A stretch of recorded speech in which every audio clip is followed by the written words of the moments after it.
What's going on, everybody? Welcome to the best corner of the worst community in all of the internet, that being the MMA community, and that being the Blue Corner. I am joined, as always, by Hendrix I'm the best boxer in UFC, baby. What's good, everyone? and by Isaiah slash Re-Rack Your Weights. Everyone, make sure you re-rack your weights, and if you don't lift, make sure you mop up your mats. Hmm. You're supposed to mop those up. That's why they. Yeah, I just use little wipes. They're free, so I use like as many as there are. But yeah, so today we're talking about UFC 300. We have the main event. There's probably going to be another fight announced at some point, like a mid-level fight. But for now, we pretty much have the entire card, so we're going to go through it, give you some picks, some things to think about. And since this card is so good, we're going to be going from all the way in the bottom to all the way on the top. We're going to be talking about all of them. And first is Bobby Green versus Jim freaking Miller. Or like WWE, we can't say the other one. Yeah, not for the first like minute of the YouTube video.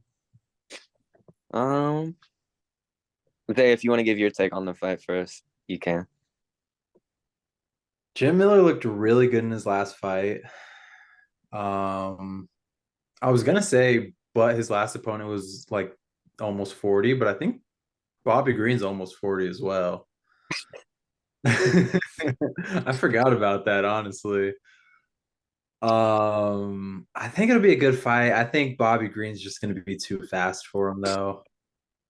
He has good takedown defense. I just don't see Jim Miller really being able to do much against Bobby. I don't remember the last time he's fought anyone near the athleticism of Bobby. Um, Maybe he could get him down and submit him though. We'll see. We'll see. But it's a good fight to make. I kind of wish it was Paul Felder instead, but it is what it is. Um, I am invested because we might see Jim Miller in the top 15 of lightweight in 2024. That's hilarious to me. Um, I didn't even I think about think that. I think I like the fight. This fight was supposed to happen several times, but it never worked out. This feels like that one magical time everything's gonna align for them. But Bobby, like you said, fast, and even though it's a little weird coming off that murder by Jalen Turner, to be fair, Bobby Green has always been the type of guy who's either gonna style on you or get brutally knocked out in a highlight reel fashion. I think he's just so fast. I don't think Jim will be able to catch him. Jim looked good his last fight. He was kind of whiffing a few of those like little overhand things he does. I don't think he can really connect any of those on Bobby reliably. I think the leg kicks might be a little nice because even against Dustin Poirier, Jim Miller's leg kicks are vicious, and I don't know if maybe he'll try to slow down the movement a little bit with them. I think his best bet would to be to try and mix up his grappling a little bit because historically, grappling Bobby Green has been a reliable avenue, but Bobby's not a slouch on the ground by any means. So I am interested how the fight will go. Both men are like near 40 and haven't really lost too much of a step, it looks like. So that's interesting to me. I think it'll be a good fight, but I ultimately see Bobby Green walking out with a decision, maybe. Okay, that's not bad. So my thing is as follows. So I stand Bobby Green. I love Bobby Green.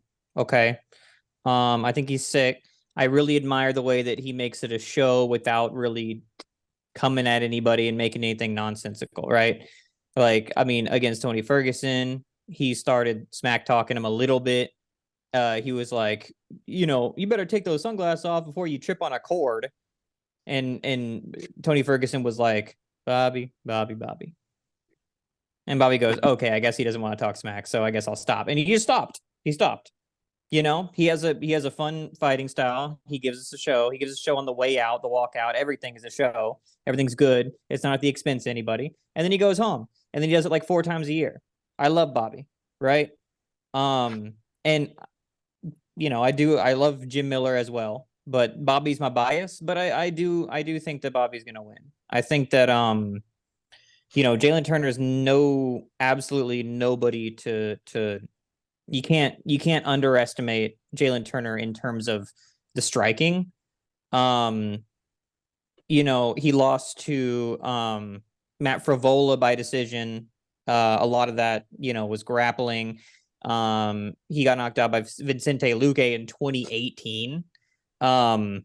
And other than that, like, he lost a stand-up battle to Dan Hooker only because Dan Hooker is made out of lead. But like, he's very, very good. It's not this huge L on his record, like some people may think, because people thought that Jalen Turner might go all the way up to the top without any roadblocks whatsoever. And then when he lost to Gamrot, everybody was like, oh, okay, I guess he's just mid now, you know? So I don't think that's going to necessarily be a problem. I don't think the problem is skill. I think the problem is, what did that do to him? We're coming straight off this Volk knockout, and I'm like, dude, anytime somebody hits the ground bad, I'm like, I don't know if you're going to be coming back, especially when you're, you know, how old is Bobby Green? Hold up, I have it right here. He was born in 86, so 37. 14 plus, he's 28, or he's going to be 28 in September. That's not bad at all. Why did I think that he was like Who are you talking crazy about? old? Wait, Bobby Green. No. He's 37, bro. I promise you, he's 37. He was born in 86. I think 86. Yes. It's gonna be 38. Buddy, are you okay? No, 86. 86. Think about it. 86, 06. No. 86, 96, 10 years. 06, 20 years. 16. Oh, it's 2024, not 2014. Buddy, you're Yeah. he's living in the past a little bit. Edit this out. I'm joking. Yeah, so he's, Jesus Christ, he's kind of old. Yeah, I don't know. Damn near 40. If it makes you feel any Mhm. better, Jim Miller's 40, so it's not neither of them's winning the youth. But part Jim of Miller one. didn't just get like pancaked. I was there in Austin. I saw that. I saw that man's head wobbling Okay. around. To be fair, I kind of feel like he's used to it, because like I think I can count on a few hands the amount of times Bobby Green's been pancaked. Like, Yeah, I think it's fair. just his thing, to be honest. You were there in Austin to see that perfect stoppage? Dude, people had enough time to start booing. Like, it was like he got knocked down, and then everybody's like, oh, that's crazy. Dude, what are you doing? Hey. And like, it just started, everybody started like roaring, like, yeah, stop the fight. What the hell? Bro. And then he finally stopped it, and everybody was like, no, we're not moving past that. When we should have been cheering for Jalen Turner, we were like, you know, just scolding the ref. And then after all of that, Bobby Green, literally, I think a couple hours after, I see him post on his Instagram story, him in like a full suit, smoking, just chilling with his family. I'm like, bro, this is why we love this dude. This man can get absolutely obliterated and nothing happened afterwards.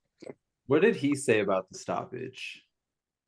Did he say he said he didn't complain. He was like, because I mean, keep in mind, he didn't remember. So he like, later people were checking in, and he's like, why is everybody checking in on me? Like, all my friends and stuff are checking in on me. I don't know why. And then he watched and he's like, oh, that was pretty bad. And that was it. Well, I need that ref. I need that ref for Alex Pereira fights. Didn't that ref also like in his latest fight also make a mistake or something? Like, that ref is bad. Maybe. I think I remember. Who it was. I'll have to do some research off camera with that one. I don't know. But anyways, yeah, I got Bobby Green. What was I going to say? I think this matchup, it's a perfect fight to open the card, though. I think people are going to get excited. And I think everyone's complained about the card, but Dana promised that you'd see the first fight on the card and be like, yo, those two are opening. And he delivered on that. Bobby Green and Jim Miller opening the card is pretty insane. Is Mhm. that, What? is that confirmed? No, I think so. I don't know. I think that he confirmed a different one, but I don't know what this order is I'm looking at. I'm looking at it on their website. I Yeah. think that what they said was Figgy Garbrandt was opening, but Does it I show, thought it shows but Bobby that's weird. Miller on the website? Yeah, Okay, yeah, on the Wikipedia it shows Figgy Garbrandt, and that's the one I heard was opening it. which is even crazier. that's even wilder. That's like two former champions right there. Yeah. What do y'all make of that? Dang, man, I do not know. Listen. Figgy, Figgy's a victim of the 35 and up curse. This isn't a title fight though. It's not a title fight, but remember, Hendrix and I kind of looked into their post curse career. Guy is so tired of this. Because the reason I'm tired of this is because I'm pretty sure Cody. How old's Cody Garbrandt? He's young. He's 32. Yeah. He's 32. Yeah. Good Lord. He won the belt when he was young. Mm-hmm. Cody Garbrandt is the same way people were thinking Max is about to make his comeback now that Volk is out the way. Cody might be making his comeback. There was no one in his way except his chin. Except himself. How nonsensical would that be if Cody became champ and then left or like lost the belt and then became trash at fighting and then got back good at fighting. And in that time, Figgy got the belt and lost it, but still he's younger, so he just happens to beat Figgy because he's not 35. Yeah. I don't know. I think he could maybe rock Figgy, maybe TKO him. I could see it. I could see flashes of old Cody Garbrandt coming back in this fight. I don't know. Maybe it's just hopeful. I will say, Rob Font, there's one moment where he did touch Figgy and had him a little bit. And I think if Cody does that, I think Cody can wrap it up. But I'm not fully confident he'll get the opportunity. I think he needs to be perfect the whole fight, and that's what's scary about it because we know how his chin is. He needs to make sure his defense is good, head movements on point. He has to be perfectly sound with Figgy the whole time. And I think the scary part of this fight, if this was Figgy's first fight fighting up the weight class, I'd be like, I give Cody a good chance. Cody got this. But the fact that we saw that he's still elite up a division and he beat a guy like Rob Font in that fashion, it's like, oh, okay, well, this dude's a monster. And I made the joke that Figgy beat a better version of Cody Garbrandt, but to be fair, Cody has more to mix in the fight. He can grapple if he wants to. He has better movement overall. It's just his chin always holds him back, and he's going to have to do a lot of those weird neck exercises you see them do to strengthen their chins and everything. He's going to have to do that on repeat the whole time like it's a Rocky IV montage. But I love Cody. I want the Cody Garbrandt comeback more than anything. So I'll probably ride with Cody for the fight. But between me, you, and Isaiah, Figgy is probably going to touch him pretty badly. Mm-hmm. Yeah. I think that if there's like a magic to UFC 300 where everybody thinks that dreams come true. You know, this is like our special night. And so they're giving Garbrandt a chance, but no, I like I like Cody a lot, but Figgy's different. And even when he was fighting like Marino, a lot of that, like it looked like they choreographed a fight scene for John Wick. I mean, it's insane. He's good at everything, and even just boxing, which Rob Font is supposed to be the best at. He just got beat up like in just what he's good at. And it like I don't know, Figgy's different, man. Like he's very, very, very good. And arguably I would say that as it pertains to people at the very top of the flyweight division, they're the same, if not better, than people at bantamweight. Because, like, if you think about bantamweight, it's like I love Aljo, but like, you know, he kind of has to like steal rounds by taking your back and chilling, or by just voluming. You know what I mean? And like, you know, like in Piotr Jan just like gives away rounds for free for no reason and then loses and then goes, why did I lose? I don't understand. And like Sean O'Malley didn't really have that crazy grappling, and then Cheeto just doesn't hit anybody. And then like, you know what I mean? And meanwhile, like Marino is good at everything, period. Figgy is good at everything, period. Pantoja is good at everything, period. You know? And so I wouldn't be surprised if we saw like people that go up to bantamweight just like doing insane work, especially if they're big like Figgy. So I think Figgy does stand a really, really good shot of going really high in this division. Yeah. My concern was, and I'm very high on Figgy. I've gone on record saying Figgy is the second greatest flyweight of all time. I love Figgy. He's cool. Not as much as Moreno, but like, come on, it's Brandon Moreno. But my concern was when he was moving up, especially to fight a guy like Rob Font, who's a dog, is a big advantage he always had at flyweight is he's just noticeably bigger than everyone in that division. And he hits so hard, which if you hit hard at flyweight, you're probably going to have a decent success if you're not that skilled to begin with. But like, he's so good everywhere. But that was my concern. He wouldn't have the size advantage anymore. He wouldn't necessarily have a power advantage anymore because bantamweights can hit pretty damn hard. Just look at Cheeto, Sean, Jan, Corey, all that. But I guess it didn't really matter. I should have probably thought of it more from the fact that now that he doesn't have to cut as much, he's going to feel healthier. His chin's not going to be compromised, even though it never really was. He may hit harder now because he's fully hydrated. I am now very excited to see where bantamweight Figgy goes, because I went from a guy who was like, ooh, who can Figgy beat at bantamweight? Who can Figgy beat that's ranked? I went from that to now believing who in the bantamweight rankings can beat Figgy. Type. And yeah, again, love Cody, but sometimes reality hits and reality sucks.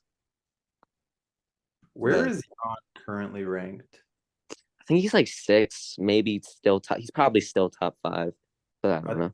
See the winner of this fight him. I think if he loses against Song Yadong, yeah. Oh, or I've made that fight. I forgot about that. Yeah. Yeah. Which winner of this fights the loser of that. How about that? Yeah. Could you imagine Sick.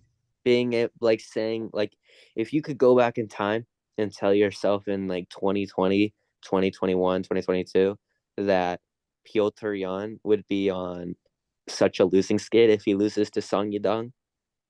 Like it'd be Sean O'Malley, no, Aljo, Sean, Marab, and Song Yadong. That would be 4 in a row. That's crazy. The funniest part is if you told yourself in like 2020, you were like, hey, dude, Figgy and Piotr Jan are going to fight. You'd be like, oh, a double champ fight? Oh, that's so sick. Oh, fuck. Mm-hmm. If you told me in my bad. If you told me in 2020 that Sean O'Malley would beat Aljamain Sterling, Piotr Jan, and would be like the champion of the division, I think you were like smoking. No, that would have been hysterical. Like right after the Aljo fight, you're like, so Aljo is going to beat Piotr, and you're like, that makes no sense. You're like, then Aljo is going to beat TJ Dillashaw, and you're like, that makes no sense. And they're like, then he's going to beat Henry Cejudo, and you'd be like, that makes no sense. And then you're like, fair, then he's going to lose to Sean O'Malley. It's like, you're making this up. to be fair, if you know me, I probably would have said that makes sense if you told me he beat TJ. I would have said that makes no sense. I still think a healthy TJ on that night would have ended this fraudulent reign. I still think TJ needs to stay retired and leave forever. Nah, we need PED TJ. How old is he?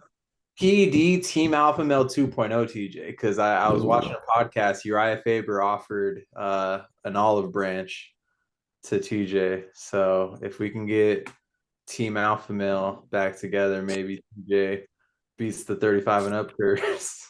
Maybe Dominic Cruz will come back for his triumphant comeback.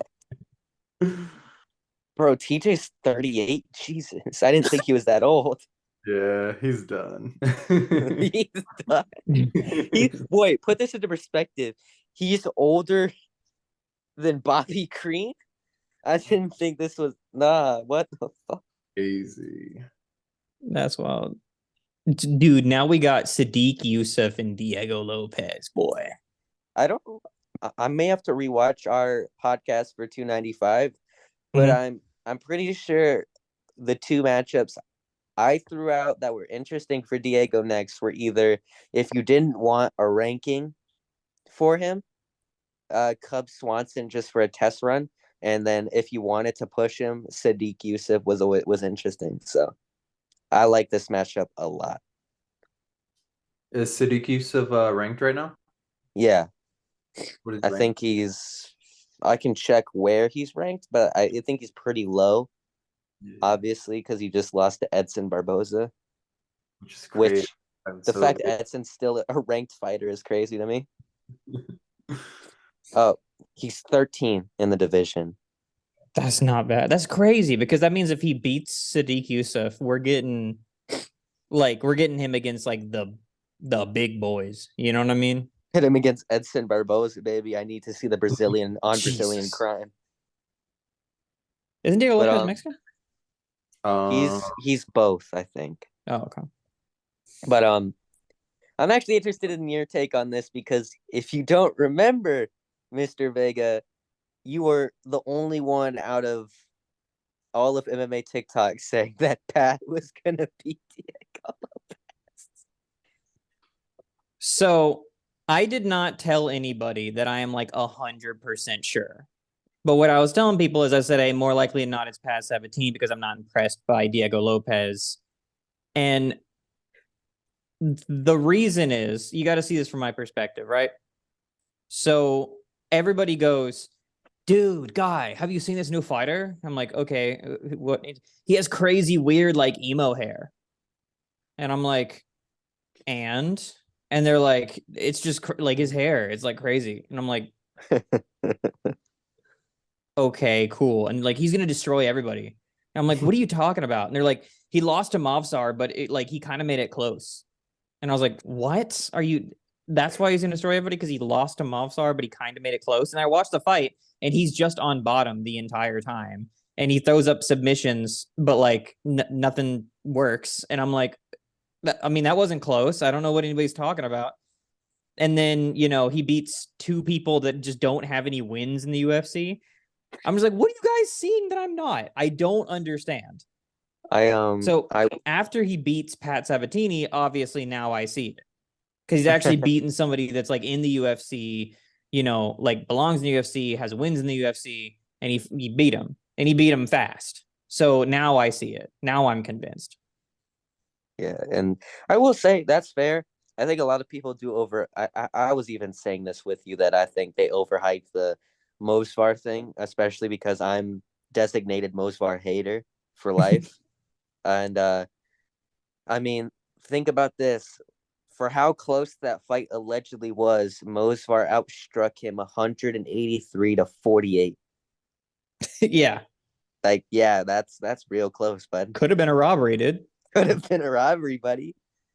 But I do understand why you picked Pat, and I was saying Pat has a good chance, but I'm ultimately I did go with Diego. But with this fight with Sadiq, I'm very, very interested because Sadiq is good, but not elite at this moment.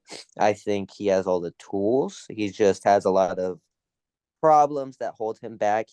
His losses in the UFC have been to Arnold Allen and Edson Barboza, which aren't bad people to lose to by any means. And he's beaten File, he's beaten Caceres, pretty good names for featherweight.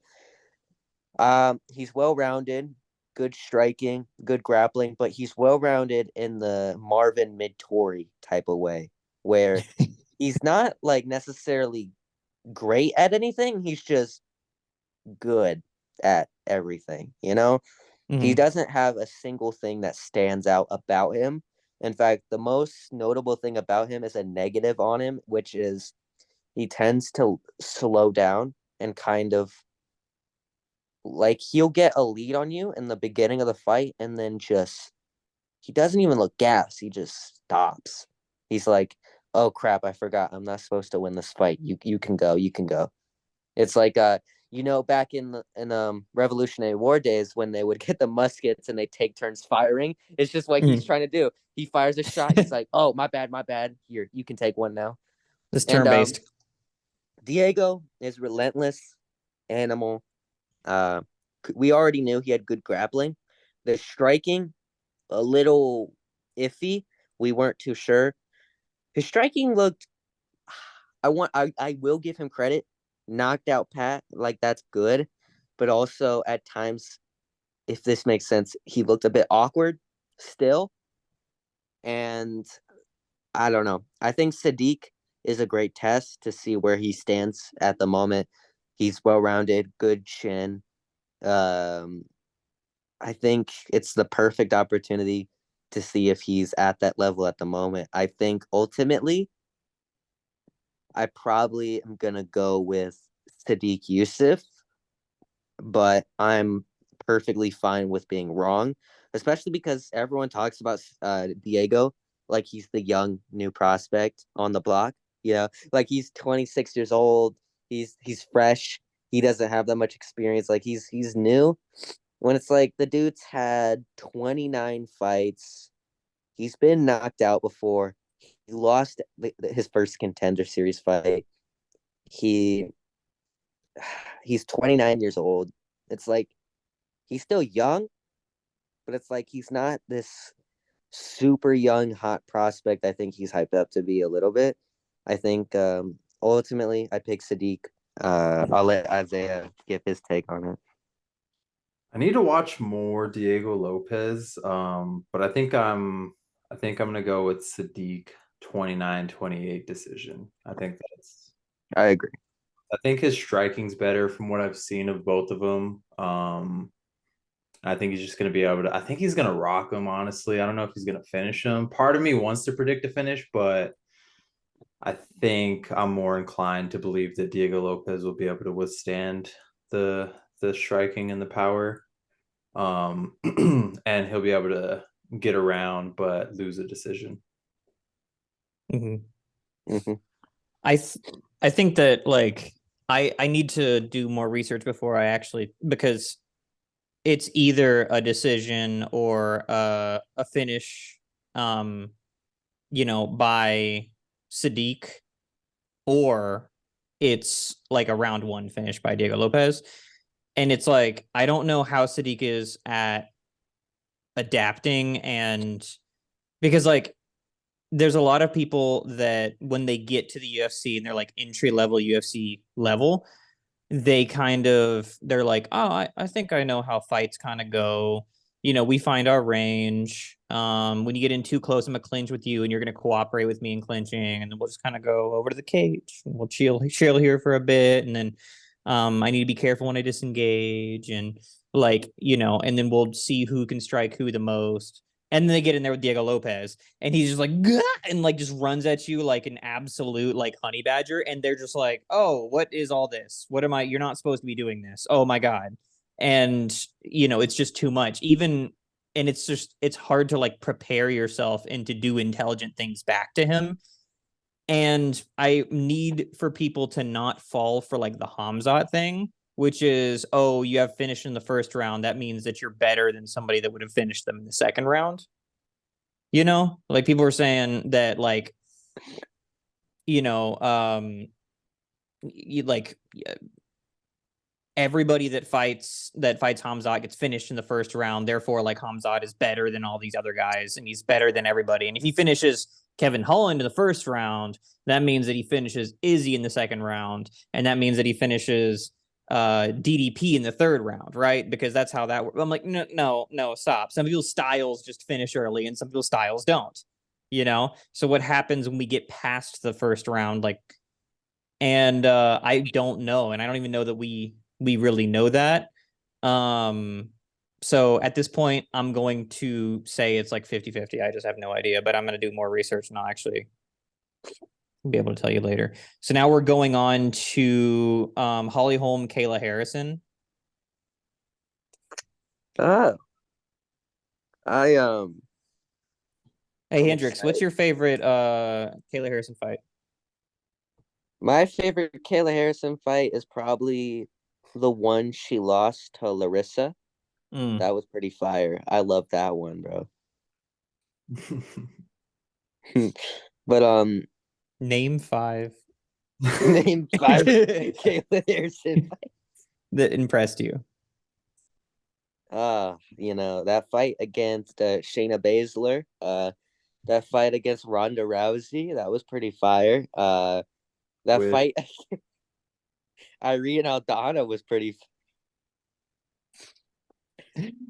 Dude, like I've seen Kayla Harrison fight twice. I do not remember who she fought. I straight up don't. But she looks like she has skills. She looks like she's strong. But it's just hard for me because when you're like, that's not this level. It's just not. And so it's hard to see what it's going to look like when you fight people that are in the UFC at a different level. But I do know that Holly Holm is older than 35. She's old, man. She attributes a couple losses to the 35 and up curse for women. She's Mhm. 42. I just envision like a stronger Ronda, a more accomplished judoka versus an older Holly, and I don't know what that means, but it's gonna be fun to see. I know that. I've always wanted to see Kayla Harrison versus Ronda Rousey. I wanted to see the battle of the judo medalists. I don't know if Kayla Harrison uses her judo as much as Ronda does, or as much as Ronda did. But I hope she does because I really loved Ronda's style, and it'll be interesting to see if Holly Holm can like recreate that magic that she had in the Ronda fight. I I think it comes down to the simple fact that I hate Holly Holm. So I think it's time just to let her lose again, you know what I'm saying? And I'm kind of excited to have some new air in the women's bantamweight division. That's pretty fire. Uh Especially when it's credentialed as Kayla Harrison. I mean, it's pretty cool. But I don't know. Holly Holm, even her most recent losses haven't been that bad. I mean, she lost to Nunes, which I mean, I is that a bad thing? Chris Yeah. Cyborg, not really a bad thing to lose to Chris Cyborg. She had this losing streak with Misha Tate, Shevchenko, and yeah, I'm not even gonna try to pronounce the other girl's name. My bad. But she beat Raquel Pennington in 2020. She beat Irene Aldana She beat Yana, pretty good wins, and she lost to Bueno Silva, but she was on steroids, so it does not count. But I have a weird time gauging where she is because she's lost to good people. Like the losses she has, I can't really hold too heavily against her. But also in her performances where she wins, she doesn't look all that impressive. Like against Yana, she kind of just Mhm. laid on top of her for 3 rounds. It was like, oh, whatever fight. And Yeah. I don't know. I think I, I don't really care about this fight. Dude, nothing will ever be as funny because I actually got it revealed by like Dana White whenever he did the announcement. And all I'm thinking about, because this is during the peak of UFC 300 hate from all like the crusty guys that are just like, no, I wanted, I thought I wanted Shavkat versus Hamzat and I wanted this and that. And I'm like, dude, part of my brain is hoping that this fight sucks because I want to see everybody get mad because I think it's just funny. And then like he's like, all right, guys, this one is gonna be a firefight. Holly Holm, and like I just lost it just saying Holly Holm because like I was just like, yes, yes, refreshing my Twitter, just like, oh, this is gonna be so funny. But I understand it because Haley Harrison belongs on 300. She does, like because she's this superstar from another organization. In the same way that like MVP belongs in a huge fight. So she belongs there, and then give her a partner. Her partner happens to be Holly Holm. That's a fair one. There you go. Let's get it done. And we're gonna have a lot to say after the fight, but before the fight, we just don't really have that much to say. It's just, Yep.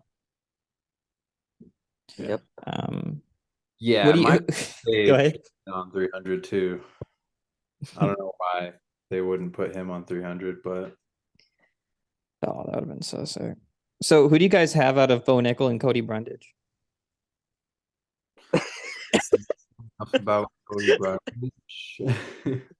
Cody Brundage time, baby. Oh, your name should have been the Brundage guy Do they for have this the one odds on that on the website? Yeah, somewhere. I have one on ESPN, and Bo Nichols a minus 1,300. Jesus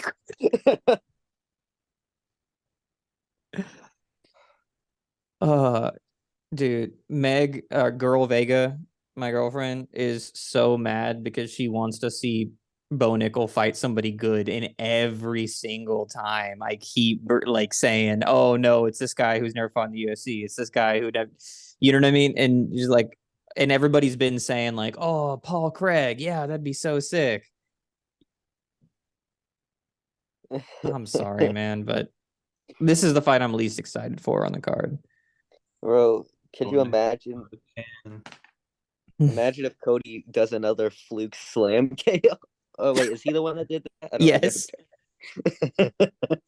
Bro, I don't know why. I just find something so hilarious of the idea of Bo Nickel losing and him losing to Cody Brundage. So I'm almost manifesting it to happen, even though I know damn well that like that's not happening. Mhm. It could, because listen, I know Bo Nickel is an NCAA, what is it, like 3-time champion. But and that's really like that's one of the best accomplishments you can have coming into a mixed martial arts career. It's like wrestling and NCAA wrestling and like Olympic wrestling are like two of the like oldest things. So therefore they're like the most accomplished things that you can do before coming into MMA. But we've seen something like this with Sage Northcutt. We've seen him, he's been put up against guys that he was supposed to beat. And then I think it was I want to say it was Francisco Trevino was the first guy he lost to, if I remember correctly, or maybe that was the second guy. But like, if I could go back and see the odds, I feel like it would be similar to the ones that Bo Nichols had thus far. Also, like, You never know. about It could happen. think Yeah. about this with Cody Brundage. His last two fights, he's fluked his way like everyone talks about Gamrot. In Cody's last two fights, he was on a 3-fight losing skid. He was gonna be cut from the UFC if he lost this. Fluked a DQ over Jacob in the Fazeev Gamrot card. Then on the UFC Austin, this man flukes a slam KO. This man has gone on this weird trajectory where he keeps fluking his way to success. And I want to see him do it again against Bo Nickel because it would be the most funny thing I've ever seen in my life. It could work out well too, because then Bo Nickel's like credibility isn't diminished because it was a fluke. It's a Yeah. fluke. We could have the fun, and Bo Nickel can still have his hype. That'd be so funny. Brundage just gets the mic. I'm not surprised. I'm not surprised, motherfucker. That But would be. think about I like Bo Nickel a lot, actually. I just really like him, but the way that they hype him up makes it hilarious if he were to get beaten by somebody he's not supposed to get beaten by. Because like a lot of people are hyped up for weird reasons and they're good smack talkers or whatever. He's hyped up just on the merits that he has earned, you know? And so that's why it's hilarious that he's going to, like, you know what I mean? If he got Ben Askren, he just shoots for a takedown, just whack. Like, so it would be so funny. Bro, and I also think it's funny because they overhype anytime he does anything. Like Val Woodburn, now all of a sudden there's this narrative. He's like, yo, he's such a great fighter. He's such a great boxer. His striking's on point. When if you actually watch it and you look at it from a technical aspect, he looks so clinky on the feet. Bro, he was just hopping in and out, throwing with everything he had. It was Mhm. so Not even sloppy. hopping in and out. He's like crossing his feet. He's doing crisscross when Mhm. he's like backing out. Like, what the hell is this? Yeah. And I then think that if he fought like somebody like Pereira or like Izzy, like what would they would just stare at each other and neither one would engage because they're so scared of the other thing. Like they're you know what I mean? They'd be like, oh god, I might die. Both of them. I'd like to see, I don't know.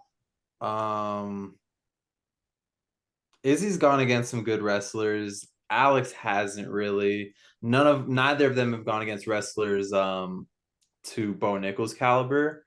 But I like Izzy's chances better. I think Izzy would have more output in that fight if it were to happen. I think Izzy would knock him out. To But give I to get I shouldn't even speculate on that. Like I don't want to discredit Bo Nickel too much. I want to give him his time to get there, and maybe Izzy will be retired by the time he gets there. Mm-hmm. So yeah.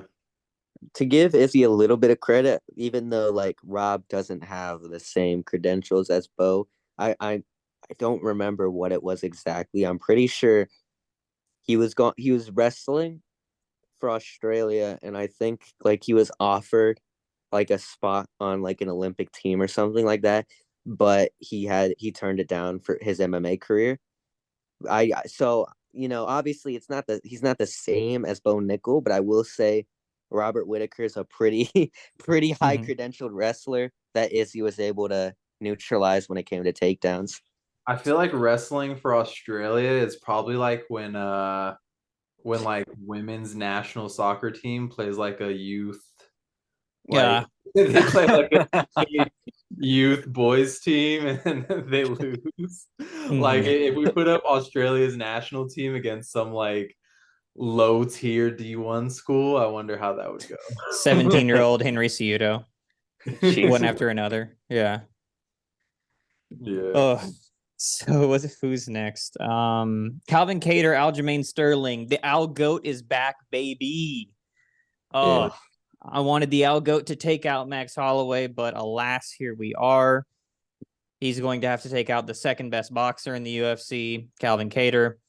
For free, it's probably gonna, nobody blink, man. Nobody blink. It's gonna be over quick. It's gonna be over hard by knockout. I loved at the 300 press event. Someone asked Aljo, they're like, you're sitting next to Max Holloway, and after seeing the performance Max had against Calvin Kattar, is there any like things you saw, and is there any inspiration you have for your game plan? And Aljo's like, yeah, we're gonna work some of that in, of course, mix in some grappling. And then Max looks at him and he says, hey, just don't break my striking record, please. I'm like, okay. He's not gonna need to because it's gonna take one. Take one. Mm-hmm. Honestly, I could see that. I could see him having a Aljo Corey Sandhagen type of performance. I could see him going out there and just getting his back quickly and actually finishing it very quickly.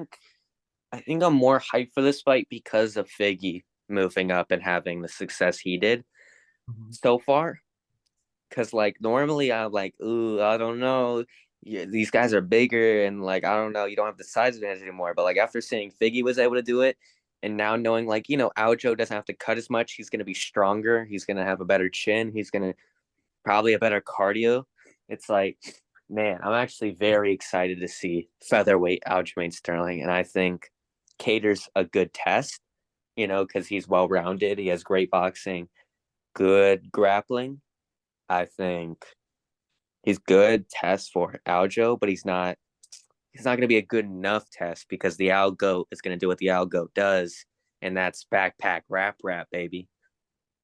Aljo was looking big in Marab's corner. I don't know if it was just a tight shirt, but he was looking big in Marab's corner this weekend, or yesterday, I should say. Yeah, and that changes just everything. Because like, think about the people that change weight class, and they're just like a different like fighter, a whole different fighter. Like traditionally, people that move up have more success than people move down. Like people that move, like like think about everybody that we've been thinking about. Pereira gets knocked out, moves up, becomes champion. John Jones moves up, becomes champion for free. Like Figgy moves up, destroys Rob Fine. Like I mean, everybody that. Robert Whitaker was very inconsistent. He moved up, and now he's only lost to Izzy and Drickett at middleweight. Yeah. Well, Sean Strickland. Yeah. Both. Jesus Christ. Dustin Poirier and Charles Oliveira were both featherweight and just trash, and then they moved up and they're like top 5. It's like, and so it's very possible that we wind up just seeing Aljo with knockout power, or Aljo with like endless Marab type cardio, or you know what I mean? Aljo with just giant arms, just like that's like Michael Chandler type arms and like wrestling and stuff like that, Yeah. Yeah, I think what do we all got Aljo? We all got the Aljo? Yeah. We all got the Algo, which I'm surprised you picked Algo after No, I was everything you gonna said. say that's coming from someone who thinks he's the most fraudulent champion in UFC history. Go dumb. These girls just want to have Wanna go fun. fun. Definitely the top 2 rappers, though. Oh yeah. Shout out to T-Ball Paul asking him for some more fire mixtapes at the UFC 300 press conference. Hopefully he walks out to whatever song he was talking about with T-Ball Paul. Hey, T-Ball should hit him up because T-Ball's Grammy nominated, Yeah. Okay, now we got Alexander Rakic versus Yuri Prohashka. What do you think, Isaiah? I think Yuri's coming back a little soon, honestly. I think he's coming back a little soon after that finish. He was out for sure. I know I call Alex Pereira's title wins early stoppages, but Yuri was out. It'll be interesting to see. Because it's always a question, no matter what. Like, are they coming back too soon? Is their chin compromised because of that? Whether it's the time frame or just being knocked out in general, no matter how long it's been. I don't know. I don't know who I'm gonna pick on this one. I feel like the odds. Does it show the odds where you're looking now? I feel like the odds are gonna be pretty close. I feel like they're gonna be like in the minus minus 150 For me, range. it says Yuri's plus 100 and Rakic is minus 120. Yeah, okay. Oh, Interesting. Yuri's the underdog. I didn't expect that. I expected those odds, but opposite. I've been on this podcast proclaiming to the heavens that Yuri is the most overrated fighter in all of the UFC for the longest, man. I For love the hearing. longest. I like Yuri a lot, but he has been the most overrated fighter in terms of who he can beat for so long, man. And it's like he beat Ozdemir. Was it Ozdemir first? Yeah. They knocked Yeah. out. He beat Ozdemir. Decent fight. Beat Dominic Reyes. And then he goes up against, Glover Teixeira, and he winds up winning a fight that he was losing very, very handily. And everybody is like, well, Glover Teixeira is good. I know he kind of looks slow in that fight, but I promise he's like really, really, really, really good. And I'm like, I don't know what you're talking about, man. It looks like Jan Blachowicz had something weird going on, and that's how he got the belt. And then both these guys are kind of having I don't want to say a mid off, but Yuri and Glover was a really good, entertaining fight. But I'm like, nah, like Jamal will kill these guys. You know what I mean? Like Pereira will kill these guys. Like this, this is fun, but it's not the highest level. And now I think Yuri is properly rated. I think finally he's properly rated. Does he beat Rakic? I don't. I think he does, probably, but it's close. I'm picking Yuri by the skin of his teeth.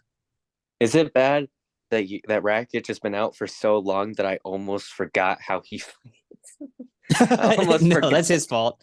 I almost forgot. And I'm going to have to remind myself. If I remember, he's not all that exciting. He's pretty technically sound on the feet, if I remember. I'm trying to remember what he's like. He's just, it probably doesn't help that I don't remember him ever being that exciting of a fighter. Yeah. But I have to definitely refresh my mind on his fights. Like I got to go back and watch for sure. maybe if he was like not boring, this would help, but whatever. He got injured in the on fight, if I remember correctly, and that's why he's been out for so long, which Yeah. that's gonna probably play effect with Yuri. But to be fair, Yuri's not fully healthy either, so we'll see who's more affected, I guess. I think Yuri, even though I've hated on Yuri a lot, I've been on the campaign Alex would beat him pretty handedly. I said Jamal Hill would baptize him pretty easily. I've been a little disrespectful towards Yuri, but I do like the guy. Also, side note, one part of Yuri that's always fun, I found funny, if it was anyone else with this gimmick, if it wasn't a 6'3", 204-pound UFC fighter, they'd be a fucking nerd if they had this gimmick that Yuri has of him being a samurai. But Could whatever. you imagine if it was like Henry Cejudo doing that, dude? Oh my god, bro. It would be the cringiest thing ever. Mm-hmm. But I think Yuri's still good. Like, I'm gonna say, even though he got finished in the second round, Yuri did better than I thought he was against Alex. The way he worked the angles and it was very I didn't think he would be able to, but he did. He had Alex backed up a lot, which we'll get into Alex backing up, and we'll get into angles later on in this video, as you know. I think it'll be a good fight. Ultimately, I think I'm going with Yuri, but it's don't quote me on it because again, I have to refresh my brain on the snooze fest that is Rakic. Mm-hmm. I think Yuri. I predicted a first round knockout by Alex against Yuri, but I expected Yuri to do what he did. I expected him to have more winning moments in that first round. If it was going to be a first round knockout, I expected him to have to win most of the fight and then get clipped because he's Yuri and he He just is too reckless, and he's gonna get hit eventually. Yeah. So I think he's good. I think he's good. Yeah, so he beat Ozdemir, he beat Reyes, he beat Glover. Those aren't amazing wins. And When also the context that he almost got finished by all of them. yeah, exactly. A lot of people like to ignore these things, but he's a good fighter. He's a good fighter. And yeah, he's properly rated now, especially seeing that he's the underdog in this fight. But I still have him. I thought the odds were going to be flipped. I thought he would be the slight favorite, but that makes it interesting. I might have to place a bet. Let's see. Yeah, I think it's just because it's so soon after the knockout, maybe. Yeah. But moving on, I'll let you take this one, Hendrix. We got Charles Oliveira versus Arman Saryukian, your two favorite fighters. What's good with it? Do you want me to leave for this one? This is personal. I have a vendetta against both, but I will say, with Charles, I had to deal with a goddamn army spamming me for a month straight. At least with Arman fans, I only had to deal with one person. Like that's easier to manage than a whole damn army. So, what I will say, as someone, you better believe I know a lot about these two off of the extensive studying I did for both men in the buildup of their fights with Beneil and from what I saw in their fights with Beneil. And I'm not gonna lie, Arman's win over Beneil's more credible to me because Charles, he's a quitter. He pulled out and he baited Beneil into his worst shape. And I've said it multiple times, and I'll keep saying it until Beneil retires, and I don't have to say it anymore. That was a very bad Beneil, and Charles was still getting controlled on the ground. And yeah, something happened. He didn't knock him out clean, for what it's worth. I'm just picking at straws now, so leave me be. But I think Arman, he is so damn fast. Like, I remember when I was texting Central, for those who don't know, that's the one Arman fan I was referring to. That's my guy right there. The one thing I was always afraid of for this fight was the speed of Arman. Like, he is insane. And his kicks, great. His boxing was always a bit questionable, but it looks like he's improving on that aspect. I think the major problem I see in this one is I think Arman's going to be a tad faster than Charles. I think he can work him with the kicks. He can have some good exchanges in boxing range. I think it's going to be a very, very, very close fight. But ultimately, I think what it'll come down to is Charles, even with Beneil settled on his back. And the difference with Beneil and Arman, Beneil, he looks to move to side control. He's trying to be very technical. He's trying to do everything correct from a jiu-jitsu standpoint, which, it's been effective. But when you're fighting a guy who's also high-level jiu-jitsu, it's not going to work as well. It's going to kind of cancel each other out. But with Arman, he just wants to hold you down. And with any arm he has available, he's punching you as hard as he can. Like, this man's ground and pound is absolutely vicious.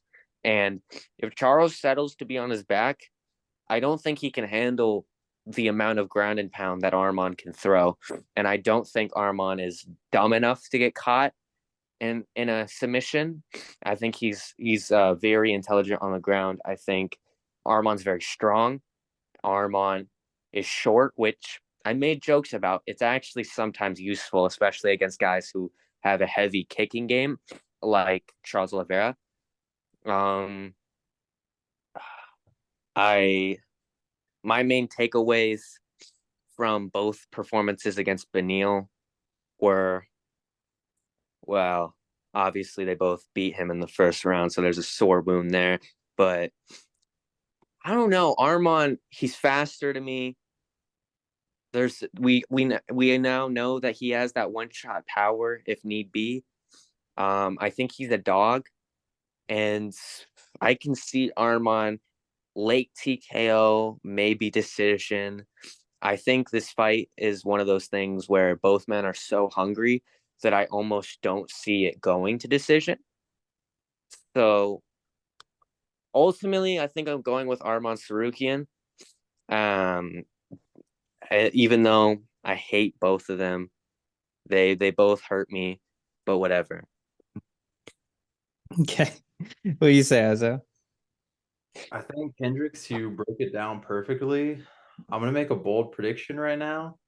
I've been saying Armin by decision, but I think we see Charles get dropped a lot. I think we're finally gonna see someone capitalize on that and finish him with strikes. I think we're gonna see Armin by TKO. And oh, for what it's worth, one reason that's very petty.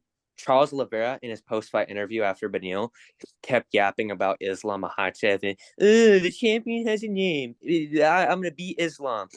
Well, Armand, like an absolute Chad, was bawling his eyes out, being like, Beneil is the most respectful fighter in the UFC. I love Beneil. So, hey, he earned respect in my books. I'm not gonna lie. All right. I mean, I think y'all need to call me when Charles Oliveira loses to Gamrot.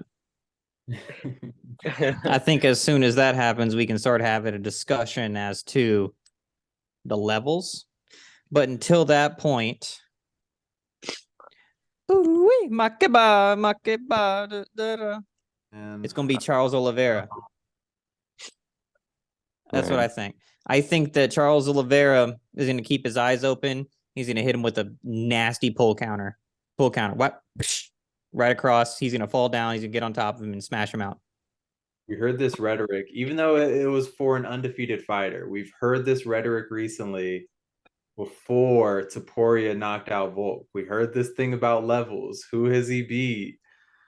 You never know. You never And know. also, like, I'm not gonna lie, bro. Armand did it quicker. That's all I'm gonna say. Armand did it like a minute quicker. They both finished him in the first round. I don't know, bro. Beneil was winning the round up until that point. I don't know. You know good and well, whenever you get a pickle jar and you try your hardest and then you hand it to somebody else and then they just open it real easy. That's what Charles Oliveira did for Beneil Dariush's brain. He softened it up, and then Arman Sarkisian said, "Okay, bet, thank you, you're champ." Knocked him out. I just haven't seen the consistency at the highest level for this man, Saryukian, to where he can go in there and beat high level guy after high level guy after high level guy. And Charles Oliveira has done that. We have seen that. And if it would be one thing if Charles Oliveira was coming off a loss, it'd be another thing if Charles Oliveira was super old. It'd be another thing if Charles Oliveira was coming off of getting clean knocked out. That's not the case. Okay, he had a submission loss recently. He got dropped in that one. But I mean, he was lucid like it pretty much the entire time. It was just one of his like roll back into guard kind of situations. And I don't really think that that's like a whole lot of damage. I know he's had like an older career, but I don't see Charles Oliveira really being like slowing down from all the damage that he's been taking, So in terms of skill, my thing is this. Arman, he knocked out Beneil Dariush. All right. Good job. But other than that, a lot of his fights tend to go on for quite a while. And you can't do that with Charles. You just can't. Just every second you're there, you're rolling the dice. You're playing Russian roulette like every 10 seconds. Is he going to knock you out? Is he going to choke you out? Like the longer the fight goes, the more risks you're taking. It doesn't matter if he's on top. It doesn't matter if you're on top. It doesn't matter if you have him pushed up against the cage. It doesn't matter if he has you pushed up against the cage. He's the best finisher in UFC history. And the way that you beat him is by like Islam being able to finish him in whatever you're good at before he has a situation where he can finish you. And luckily, Islam like has knockout power and he has grappling ability and he has finishing ability, so he was able to get him out of there. But it's like, if you want to look at like who has the best matchups against him, it's the people that can finish quick, and we've seen him do it once against Beneil. So ultimately, like, I wouldn't be the most surprised ever if Arman won, but I think that most likely Arman is going to kind of buckle in and he's going to be like, all right, let's get this decision. If an opportunity to finish comes in front of me, I'm going to take it. But, I'm going to be in here for the long haul. And it's only a matter of time. Oh, and Zay, for what it's worth, he turns 35 this year. I know. Win. In October. So you got all right, we good. We good. But if he wins, he'll get a title shot before then. Oh, let's go. That clock is running. Yeah. Unless he gets injured again. Weapon? I'm gonna go pee real quick. All right. Well, I'm gonna do Zhang Wei Li first, and then we can get to Gaethje and Pereira because those are gonna be the meaty ones, the fun ones. Yeah, I mean, those aren't the predictable ones. Man, I will say the fun part about Arman and Charles, if Arman loses and Benoit wins, I'm set up for my perfect redemption arc here. Benoit knocking that man out.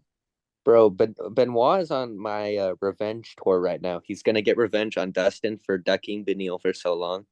He's going to avenge both of the losses that Beneil has taken recently. I mean, we're going to be good. Yeah. Oh, it's going to be nice. This is going to be so bad if he loses. Hey, Benoit?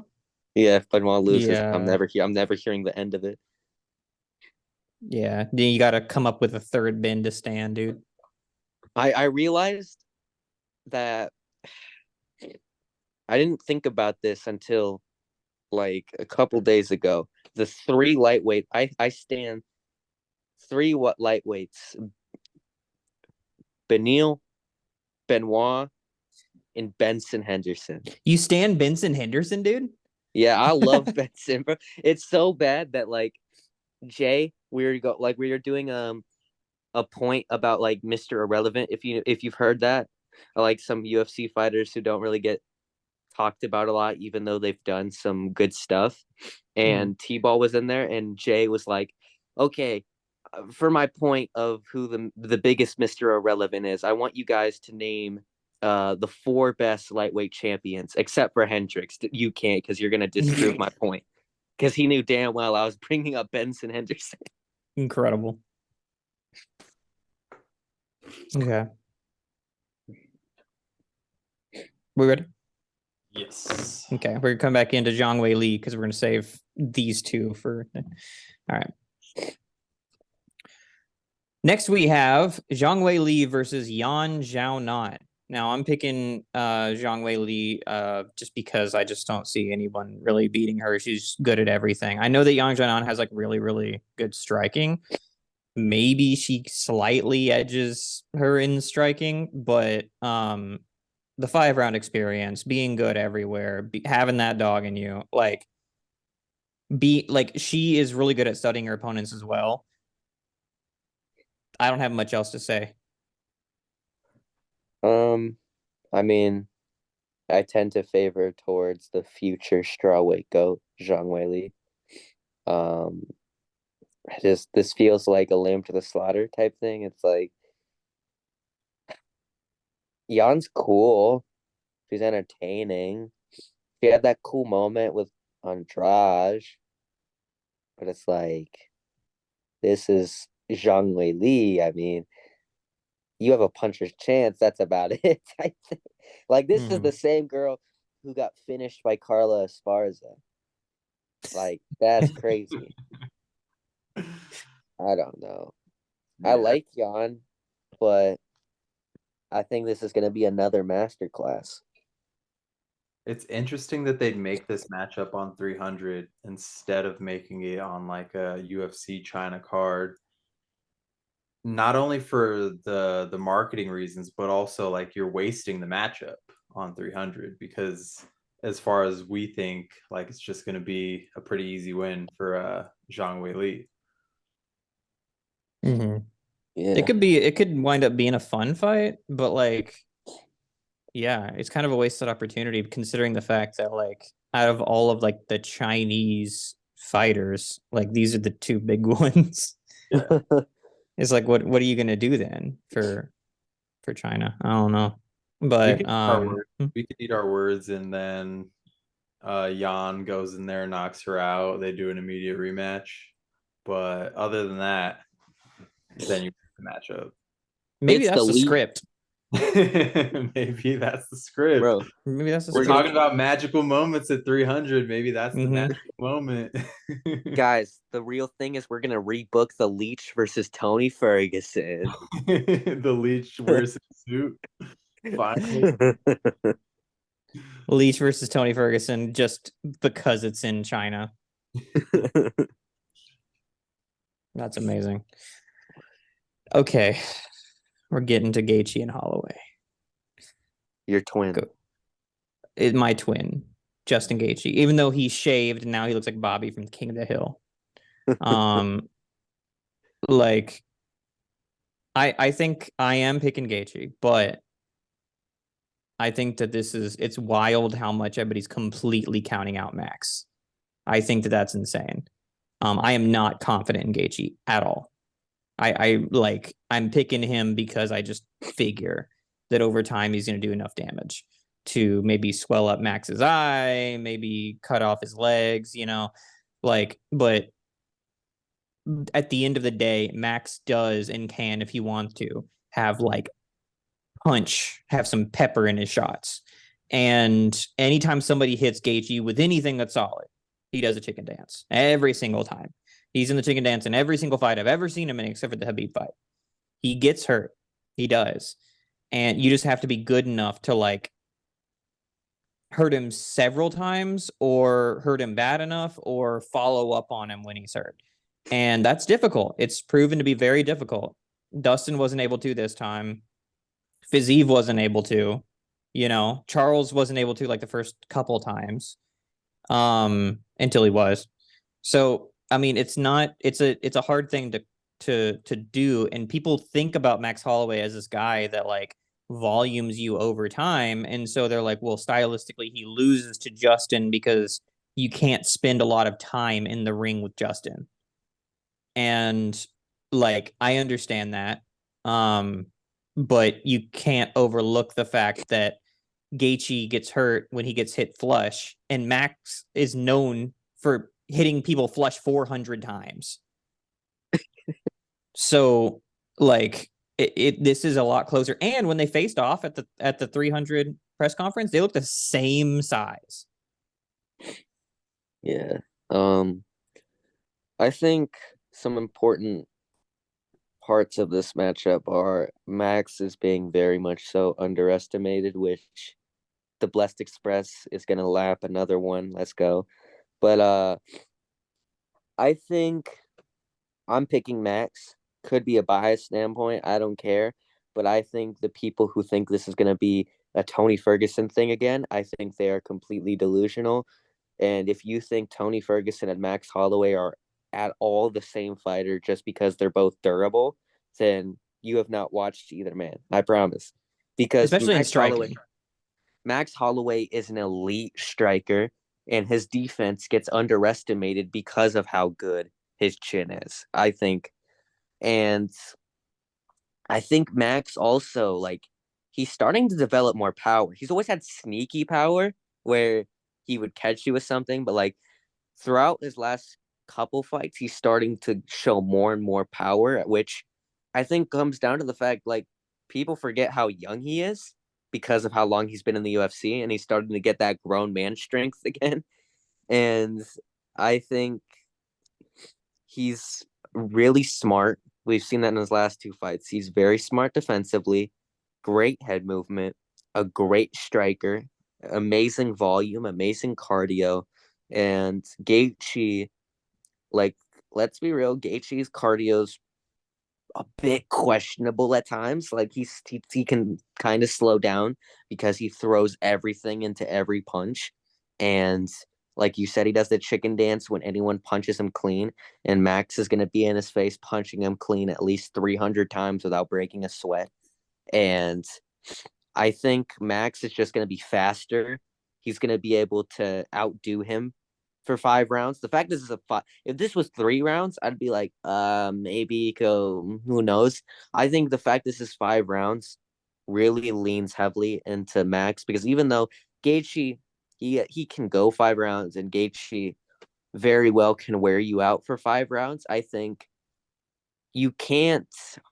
I don't think he can keep up with the speed, the volume, and the pressure of Max Holloway for 5 rounds consistently. And I think as the fight goes on, Max will take over more and more. I think the only thing I'm worried about is the leg kicks, but I'm not too concerned about that. I think everyone brings up the Dustin fight. I brought it up before about the power difference being a little scary. But like realistically, Max wasn't dedicated to lightweight for that fight. I mean, I don't even think he was supposed to be in that fight, if I remember correctly. And I'm gonna say it right now. That version of Dustin Poirier that he had in a war with, I should preface that, a war, very close. I think that version of Dustin, who was coming off knockout win over Eddie Alvarez, knockout win over Justin, knockout win over Anthony Pettis, majority decision over Jim Miller. Like, I think that version of Dustin is better than any version of Justin Gaethje. Maybe that's bold to say, but I think it's the truth. And I think Max, if he seems to be a little more dedicated to making the weight, putting on the mass, the muscle. I think the cuts have been getting a little more difficult for him recently, and I think it'll benefit to move up. Like we talked about how a lot of times people can have a lot of success after moving up because you have a better chin, more cardio, more power, all of this. I think when you actually sit down and think about it and you just don't think of it from the point of Max Holloway, good chin, fighting guy with power who was able to crack a guy with a back tattoo with a good chin before. When you actually think about it and look at every piece that goes into the fight, I think Max has a lot of keys to victory. I think Max is going to make this a very close fight. And ultimately, I'm picking the Blessed Express to lap another boy again.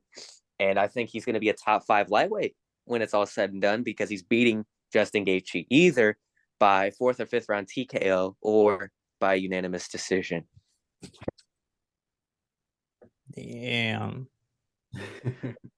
Guy, you talked about Max and Justin looking the same size at the face-off. Do we know how much Justin walks around at? Approximately? I'd imagine like 180, but I don't know. Okay. I met Max pre-COVID outside of a UFC event, and I was about 190 at the time, I think. And so if I had to like go off of what I think he was at that time, I would say he was around like 180. Damn. He was pretty big. He was pretty big because I forgot that I like weighed that much back then. And he was pretty big. So he's always You think you could take him? a decent only if I was 260 and he was Yeah.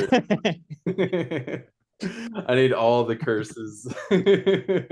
Only if Drake bet on him. Drake He's 35. Pasta on the card. We're Yeah. fighting the title. Oh, you can't forget you need Coach Benil in the corner too. Yeah. Yeah, he's always been pretty big, and I always wondered that with the Khabib fight, where he was supposed to fight Khabib, like why he couldn't make the weight that time. You know what I Pretty mean? sure he was like sick or something. I don't know the whole story behind it. I think there's just something weird about the New York State Athletic Commission not allowing people to like cut weight sometimes. They're like a new commission, you know, it's only been legal there for like I don't know, I think since 2016 now. But just not that long compared to where it's been legal everywhere else. So they're very like iffy on what they want to allow. Like they don't want anyone to die under their watch and stuff, which is understandable. Damn, you don't want people to die under your watch? Wow. They just don't. This is a man's sport. Don't be soft. Experience. They don't have that much. Don't be soy. MMA Don't weight be soy. Because you got to think all of MMA. I'm pretty sure was illegal until it wasn't in like 2015 or 2016. So like, and I don't think boxers cut all that much weight. So they just don't have that much experience with weight cutting. Mm. But I don't know, man. I think Justin, you say that version of Dustin is better than any version, or that version of Dustin that fought Max is better than any version of Justin, right, Hendrix? Yeah. But I think Justin's power at its peak is more powerful than anything Max has ever experienced. But you have to think about it. Justin, the thing with his power that's a little weird, he never lands cleanly on people, which leads to the moments with Tony and all of that where he's just breaking them down. And I feel like Gaethje's just a bit sloppy. I'm not gonna lie. Like, he doesn't have that great of shot selection and placement. And I think Max, honestly, with how fast he is, with his movement, with his defense, I don't think Gaethje can reliably hit Max. Like, he'll hit him, obviously. It's going to be a war. But I don't think he'll be able to hit him in the right places to really do significant enough damage to, like, drop him type thing. That I think it was like a uppercut and a left hook, or a left hook and an uppercut that dropped Michael Chandler. Mm-hmm. And he landed a big shot on the ground right before Chandler rolled over. If that was Mark Goddard and Alex Pereira title fight, that fight would have been stopped right there in that moment. Mm-hmm. So I think that depending on the ref, that Justin might have something like that for Max, and it could be stopped, or he might like capitalize even more so, you know, after he knocks him down. And if he knocks him down, excuse me. And Max never been knocked down, but don't put this into existence. I But hate to say it, but I don't know if also, Max, for what it's worth, I think Okay, Isaiah, what it sounds like is that you think that Max is going to get completely demolished and you're trying to be nice. no, That's what it sounds like. No, I don't think he's going to get completely demolished. I think it just takes one strike, one well-placed strike from Justin to end up face planting like Michael Chandler did. I do. That what it's worth, plant could be the end of the fight, potentially.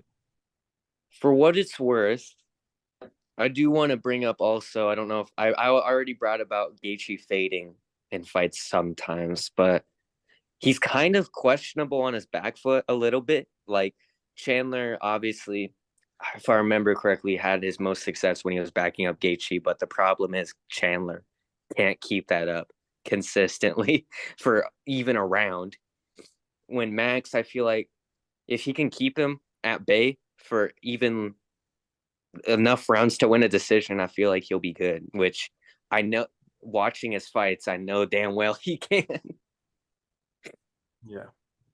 No, yeah. I don't think he'll get completely demolished. I think it'll be a good fight, but it's just one strike. Max doesn't have that, and that's the issue. That's where I find Justin, he has that X factor in the fight. He just needs that one well-placed strike, and he can get the finish.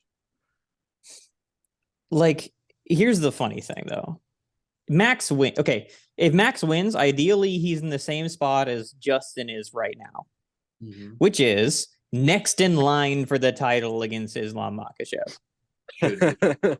Like, if Max wins, then ideally, and Charles Oliveira wins, because if Arman wins, then that's like a new person that has a relatively decent chance of beating Islam. If Arman wins, then yeah, he's probably going in there. If Charles wins, like you already tried and you already failed, and then you like were sparring with Wolverine, and then you pulled out, and then now we saw what happened to Volk because of you, right? We hate you. And Max is getting the title shot. That very well could happen, especially Bro. if it's like convincing. And that's like a weird reality. That could The- be that's bad for Islam's legacy because it's gonna be Volk, Volk, Volk on short notice, and then Max. Mm. And before the that funny was part- Charles, another featherweight. You know, Technically, yes. You know what's crazy is I've made a running joke before.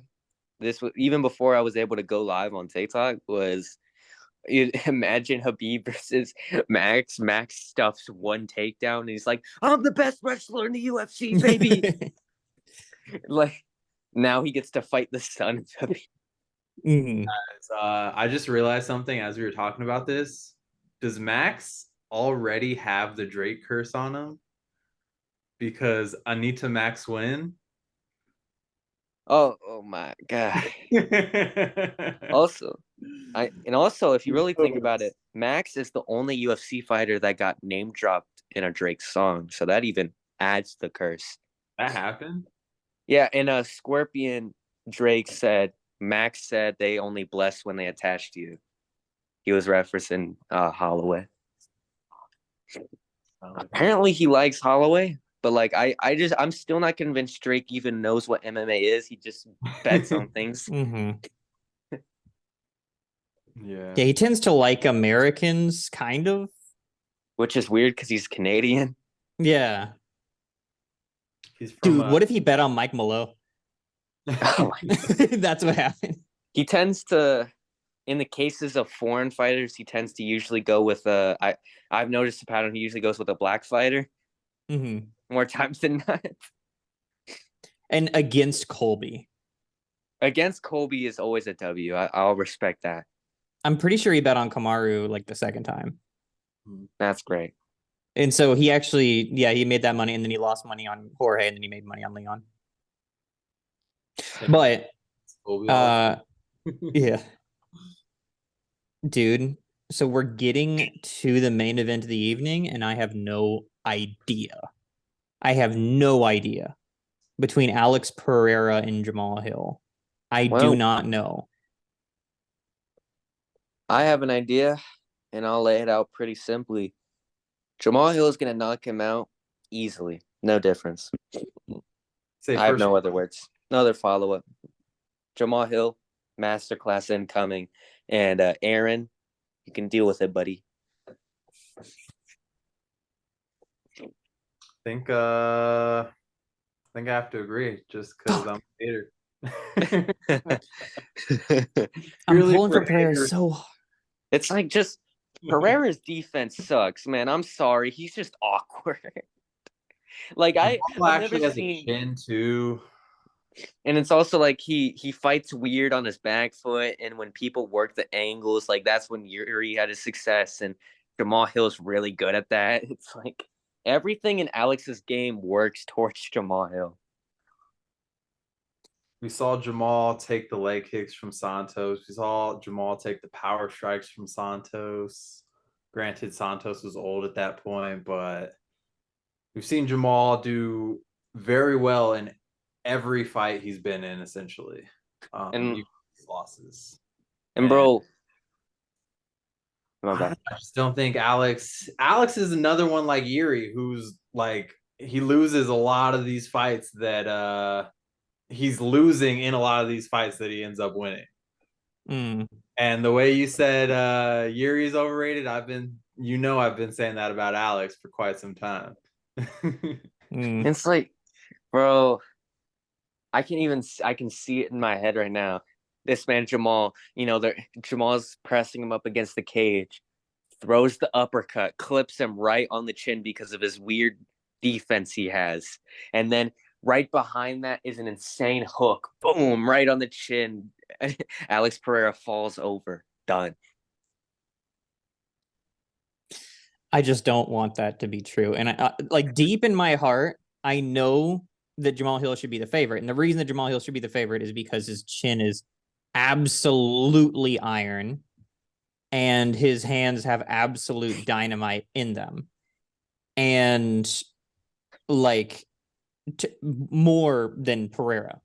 So if they just clash over and over again, eventually Jamal Hill's kind of going to come up on top because he's good enough to like be comparable to Pereira. And I think his defense is better than Pereira's. And so like I think that, like I said, like if they just clash and they have a bunch of interactions, the odds that Alex Pereira gets knocked out is like higher than the percentage chance that Jamal Hill gets knocked out. So they're just going to keep doing this until Pereira loses. But I want to convince myself that Alex Pereira is going to win because I like him and because Jamal Hill's been weird on Maine. And you know what? I'm gonna help you with this whole convincing thing. Let's go. Nah, I lied. I'm gonna go even further into why Jamal wins. Have you noticed Alex never knows what to do when his opponents go southpaw and how Jamal Hill's a southpaw? That's pretty fire, ain't it? Like Alex always freezes up, like he's like, you know how he just stands there with his hide guard, his arms fully out. He's like, am I supposed to punch? Am I supposed to leg kick? I don't know what to do. I think that switching itself gives him problems because he is very like fundamentally like a kickboxer, and he's always trying to set things up based on very small like nuances, very small like, okay, right now I can do an inside leg kick, right now I can do an outside leg kick, right now you're dropping your hand in this way, and then you switch stance and he goes, oh, and like it's like he has to rethink everything that he was doing, and your tendencies are going to be completely different. And so switching itself, I think, gives him problems. And people like Izzy will go in there orthodox to start. And so switching in general just kind of bothers him. But if Jamal Hill fights the whole thing southpaw, he'll, you know, I think that he's going to like be pretty prepared for that. But yeah, if Jamal Hill starts switching, then yeah, you're going to get a lot of, oh. And I also think, obviously, I don't think either man has a plan to take each other down because both men are adamant they can knock the other out. I do think, however, one part that's going to also help Jamal is clinching, because I could see, I don't remember if he even did it or not, but I could see him like getting up against the fence, holding his head, throwing some uppercuts in the clinch, and like Pereira doesn't really know what to do. And I just think like everyone gets caught up in the whole idea of Pereira being a glory kickboxer, so they think that equates to him being, you know, an untouchable striker, when, to put it simply, like, it's the same thing with Henry Cejudo and his gold medal in the Olympics. At the end of the day, the better MMA grappler will always beat him, which is Merab and Aljamain Sterling. And it's similar with striking in MMA. I mean, even small things like calf kicks, like they made it a real big point during the Tafa fight, that because Tafa, I'm pretty sure, was a kickboxer for a while. They don't do calf kicks in kickboxing very often. And like, bro, could you imagine Jamal Hill just full swings the calf kick? Alex doesn't know what he's doing because he never uses calf kicks, and just takes one straight on the shin, bro. Like, he's going to be messed up. I just think Jamal's been training MMA.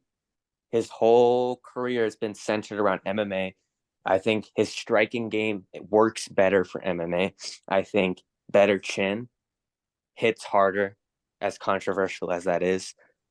More well-rounded. I think the option that he can take him down if he has to, it helps a little bit, even if he doesn't want to. I think there's a more diverse range of weapons for Jamal Hill. And I just think it's not going to be an overly competitive fight, to be honest.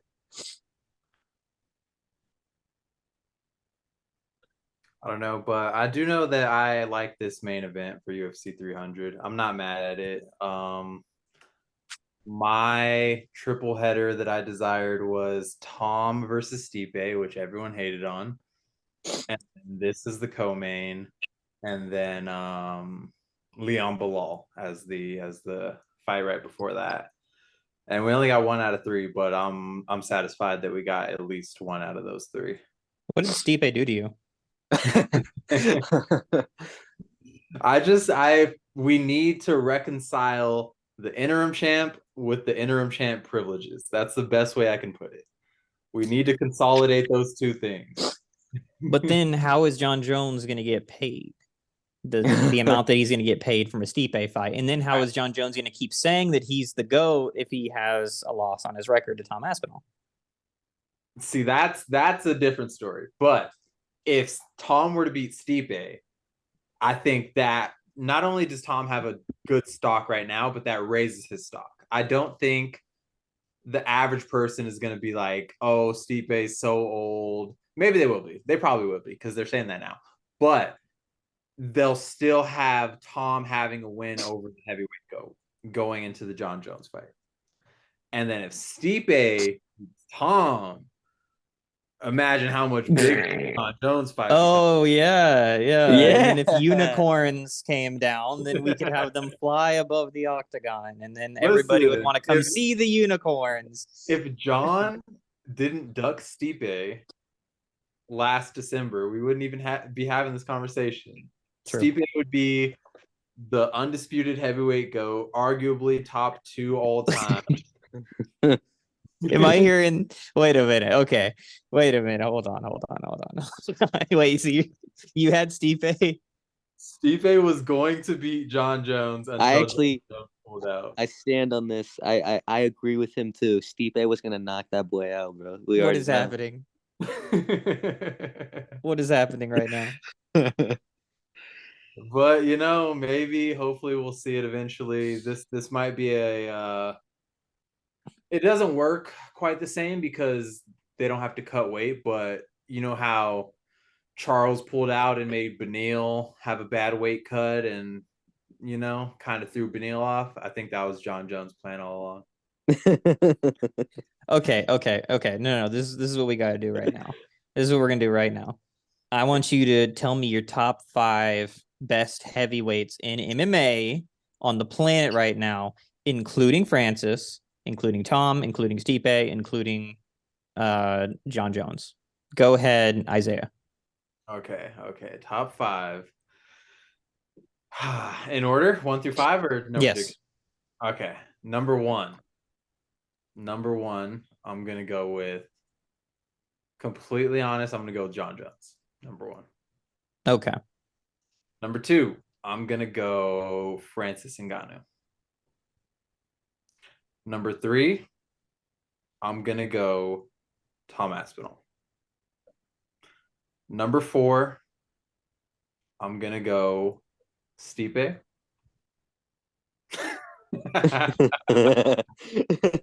And number 5, I'm gonna go Cyril Gane. Cyril Gane and Stipe fight. Stipe wins. Yes. Stipe wins a 50-44 decision the same way he did against Francis in the first fight. Hendrix. Oh shit. Number 1, Francis Ngannou. Number 2, Tom Aspinall.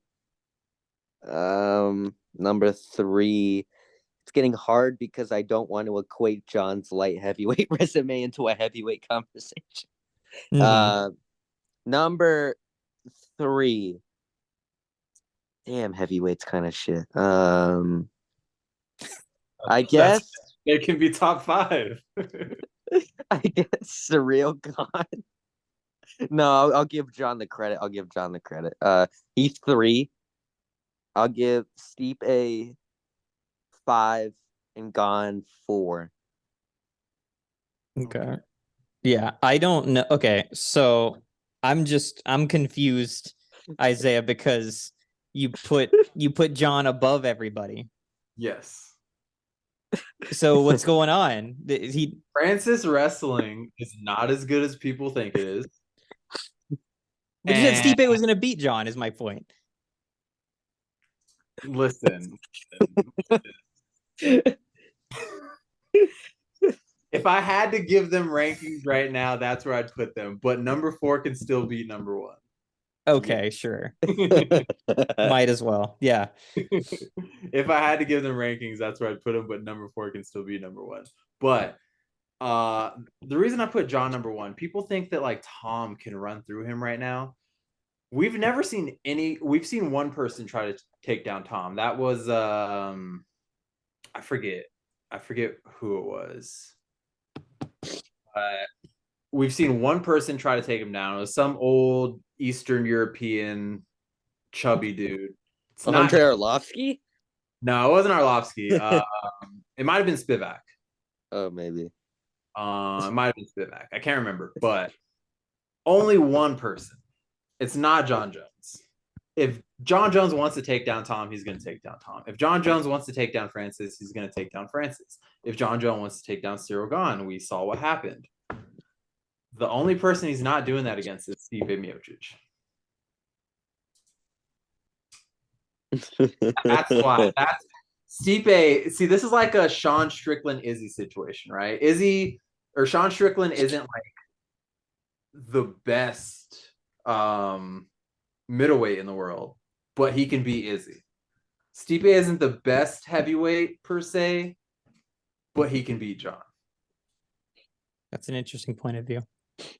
The way I see it is that John Jones, in the minute or so we saw of him fighting, he looked like somebody's uncle. And he just kind of plodded around looking weird. And like, I mean, I'm sure that he's still dangerous, but like, I feel like Tom Aspinall going to dance circles around him and just hit him the same way that he hits everybody else with the step in. The moment John wants to take him down, he's doing it. The moment he gets his hands locked around Tom Aspinall's butt. Sure. But there's a long way to that butt. It's a journey. Jesus Christ. And in the meantime, you have to worry about Tom Aspinall punching you in the face. And you want to come in on Tom Aspinall with your hands forward trying to get around his butt. So I'm like, if I'm, okay, if John Jones and, here's what I'm going to say. If John Jones and Tom Aspinall, let's say they're going to fight on 301 or something like that, okay? They're going to go fight, and I have $100,000 on John Jones. The entire time they're fighting, I'm going to be losing my mind, clenched, just like, oh God, he's going to get knocked out. But if I have $100,000 on Tom Aspinall, every time Tom Aspinall flinches, I'm like, yeah, like, yeah, here it comes. Here comes the money. Yeah. You know what I mean? Like, so that's kind of the... I think maybe after the first round, John surviving the strikes, John showing that his chin translates to heavyweight because he's naturally as big as a lot of these dudes. And with the bulk, he's definitely as big as all of these dudes. Yeah. I think you'd probably be fine with your money. You see John get the takedown in the first round. Yeah, he gets hit a couple times, but you know that John can win the fight. I think that's what would happen. You'd be nervous for sure. You got $100,000 on it. You're going to be nervous no matter what. But I think you would believe that John can win the fight. Maybe. But okay, wait a minute. We're supposed to be talking about Pereira and this is why we need to do timestamps for these. I'm not doing it. I don't you don't have to, Hendrix. That's annoying. But okay, so we're all saying Jamal Hill, but my inner child is screaming Pereira, and that's our final predictions for Pereira. Yep. Okay. I think I formulated my argument. I formulated my argument to help myself cope and to help myself believe in Pereira. Here it is. Okay. Pereira, sometimes he gets hit, yes. But here's the thing. Pereira, if you go back and you watch his fights, and this is actually something I sincerely believe, he is like 90% of his brain is focused on his offense because he knows that if he can land one, it's over. So he's just sitting there, and that's why he freezes when you switch stances, is because his defense, like most of it, is offense or the threat of offense. It's all just about like, okay, how am I going to sneak my hand behind his guard? How am I going to sneak it? How am I going to land on his chin? And he's just thinking about that the entire time. He's not necessarily worried that much about what's coming back in his direction. Like he's always, and that's why like he looks like he's just not really doing a whole lot in terms of defense, and then he just finds something, because like that's what he's concentrating on the entire time, is trying to find that one thing. Like your boy John Jones, he's going against DC. DC's like arguably like outstriking him, and it's like, damn, okay, he's kind of getting worked. And then head kick. It's like he was trying to figure that, you know what I mean? Like he was like thinking about that the entire time, trying to set that one thing up, and so he kind of looked trash beforehand. So I think that people will sort of like underestimate how good he is based on how good he looks before the finish, because the entire time he was setting up the finish, and so that's what I'm going to say. I think that he's going to try to set stuff up on Jamal Hill. I also think the crowd is going to be on Pereira's side like nothing you've ever seen, because Jamal Hill is being so annoying and so weird on every platform he can get his hands on, that like everybody's going to hate him. And everybody already loves Pereira. The crowd is going to be super one-sided, and Jamal is going to be like, I don't care what people think of me, crying internally. And it's going to absolutely wear on him. People are going to make fun of him and his situation with the charges that are against him, and he's going to be in the worst mental state ever. And he's already said that he won't even grapple because he's so convinced that he's a better kickboxer. I think that he's going to smell his own farts too much. Yeah, I agree with that. I don't like the not grappling claim. Mhm. Also, but like, think about this. He could be bluffing. How many people have fought Alex and said, I'm not going to grapple, I'm going to test my striking? Jan, Yuri, everyone says it, but like, it's a difference when you actually get in there and do it. And also, like, with Jamal being weird and emotional, I think he's just one of those guys who performs better off emotion, which may be weird to say. I think with all the pressure on him, I think that's when he's at his best. Like, I mean, look at the Glover fight. It's not the same comparison, obviously, but that was a very emotional Jamal Hill. In the buildup of it, he said, I don't even care if I win or lose. I just want to know if I was good enough. That's all I care about. And he broke down crying after the fight, bawled his eyes out. I think Jamal Hill is a very emotional person, as we've seen countless times. But I also think in terms of fighting, I think it almost fuels him a little bit. And I think he's at his best when he feels he has something to prove. And I think that's what we're going to see against Pereira. Yeah, I think he can maybe redeem himself too with the press conferences. Like, I know he's been on some interesting podcasts and said some interesting things on his own podcasts that a lot of people disagree with and don't like him for, but we'll see how the press conferences go. Yeah. He's just, I mean, he's like running D for Sean Strickland so hard, and he got all of his buddies together to come run D for Sean Strickland, and then he has people Skyped in from like the South who are just like, yeah, you know what, that's not that bad actually. We should. If it was with Patrick Bet David, but it was with one of Patrick Bet David's co-hosts. He was like talking about the reporter asking Sean Strickland about LGBTQ. And like that whole weekend he was on, I don't know if you guys know who Patrick Bet David is, but he has like some like he's like borderline red pill, borderline like he's like libertarian, kind of red pill. Bro's a mix of everything. Yeah. That's his type of content. I think that red You pill would and probably recognize libertarians. him if you saw him. No. Yeah, but he got one of his co-hosts on his podcast, I think, and they're talking about the LGBTQ. I think we were watching it on your one of your lives, maybe, guy. Yeah. That was so funny. I was just, Oh, it got to the point where I was just like, they're just hard yapping. Because, I mean, at the end of the day, it's like Sean Strickland just like, no, I would not, I wouldn't love my kid if he was gay. And like, and then Jamal Hill's like, so what he meant by that was free speech is a good thing because in the book 1984, I'm like, what are you talking about? Like, bro, Sean Strickland is just on main. He's like, I swear to God, I'm a bad person. He's like, look at me in the eyes. I'm a bad person.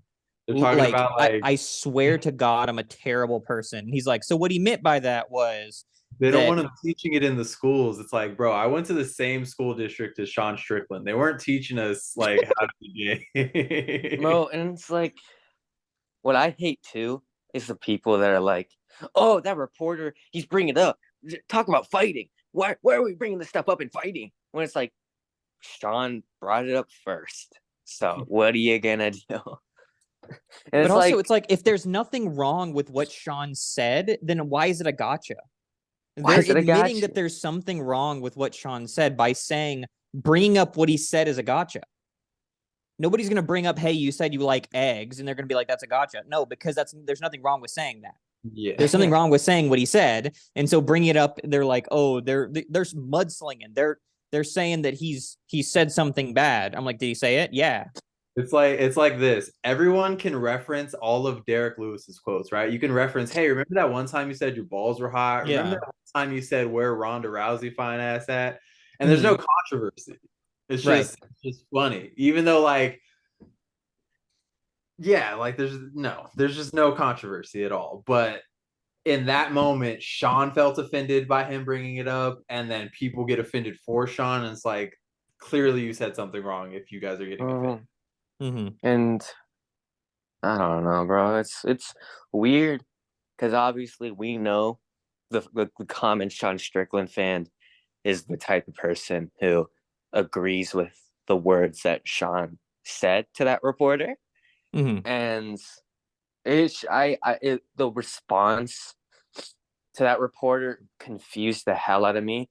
Even some like, I'm gonna be real. I'm gonna sound like very not red pill. I'm gonna sound very soy, very blah blah blah. But like, I had to unfollow some people because some MMA pages I was following on TikTok, they were talking about the reporter, and they're like, this absolutely soy reporter is trying to bring politics in MMA. He's trying to do an I gotcha moment to Sean Strickland. And Sean Strickland absolutely obliterated this reporter. I'm like, how do you obliterate him? He just was openly homophobic. Like, Yeah. oh, you really got me there, buddy. Yeah. It's like at the end of the day, and you know, they want to say that like that UFC is like different than other sports, and it is in a lot of ways, but it wants to be taken seriously. If the UFC wants to have these big deals with ESPN, if they want for UFC 300 to be as big as the Super Bowl, then they have to do stuff that the NFL does and like limit certain things. Like from just a straight capitalistic perspective, like you can't alienate like what like 10% of the population, and then the 60 to 70% that supports the 10% of the population, and let them like do that on main, and then talk about how great they are all the time. Like that's just, there's a reason why the UFC isn't where the NFL is and the NBA is. And I know if slap fight is bigger than all of them, but still, there's a reason why it's not there, and there's a reason why like other people do this. Like they're trying to be like, no, we're different. We're like the tough sport because we let people, say slurs. And it's just like, okay, but you don't have to do that. You can be big and grow the UFC by adopting a lot of the same like sort of stuff that they do, and the policies that they have. And like, this isn't a free speech issue because it's not the government, it's the UFC, it's their employer that can, fine them for saying things already. They can fine them for having tape on their toes, dude. Like they have control over them. They do. And they can tell them like, hey, don't say that. And they're not going to, it would be one thing if Dana was fining people for talking out about Dana. But Dana's been actually not bad about that. And I don't necessarily like Dana White, but he has not been that bad towards people that will criticize him, like that work for him, that make a lot of money for him. You know what I mean? Like he kind of just like lets it go, and he's like, you can say whatever you want to say. And he's laissez-faire about it. He doesn't want to like mess with people that they're talking about whatever they want to talk about. But some things are like going to turn off a large section of or a large segment of the population. And so then that's going to limit your sponsors and your opportunities to like pair with the absolute big dogs of the industry. And I think a big problem with that is majority of UFC fans do not have the basic understanding of what freedom of speech is. They have an idea of what it is, but not the basic understanding and logic behind it. They think freedom of speech means you say whatever you want at all times and nothing at all can happen to you at all. And it's like, freedom of speech does not mean freedom of consequence. Like, you can be fired from your job for saying some very questionable things. I mean, it's happened to several people. You can be, the UFC that you work for, they can be like, hey, don't say that. We don't want you saying this on TV, on television. We don't want you to say this in front of our audience and blah, blah, blah, blah, blah. But what freedom of speech is, it's not that. It's that the government can't arrest you for it. And even on some cases, they can if you make harsh enough threats, which, Sean Strickland, it's only a matter of time. Yeah. Yeah, and definitely you're allowed to be questioned on the things you say by a Yeah. journalist. Like, I don't know why people think that that's just not gonna happen. Yeah. And I hate the whole excuse of like, well, but I like Sean because he's real. He's real. I'm like, what about him is real? Like, the dude is a hypocrite who complains about everything, who's blatantly homophobic and kind of racist. I'm like, bro, how is this real? If this is real, I don't want to know what fake is. It's like, it's weird because it's like they think that everybody else is putting on a face. But I'm like, yeah, but I mean, people would just kind of put on a face for the sake of being fun to hang out with and listen to. Yeah. You know what I mean? That, Like, if you're at work and you're like, hey man, how's it going? And he goes, oh, my back hurts and my wife left me. And would you be like, dude, real right here? He told me how it is. All these other fake people, they'll say, good, what's up? And then they go start working. But this guy, he's real, man. I'm not uncomfortable at all. Like, bro, impulse control is a thing for a reason. It's like all those people, like, there's the jokes of like, oh, when I'm driving, bro, there's just something gets down to me. It's like the thought of like, what if I run into this car right now? It's like, why would you do that? You wouldn't do that. Come on, like, Sean, if you have those thoughts, Sean, then okay, maybe talk with him about a therapist. That'd be a good start. But like, you can have those thoughts. You can't control what you think. But the difference is controlling what you do with those. Yeah. And he does not have that. Yeah. But what are you gonna say, Isaiah?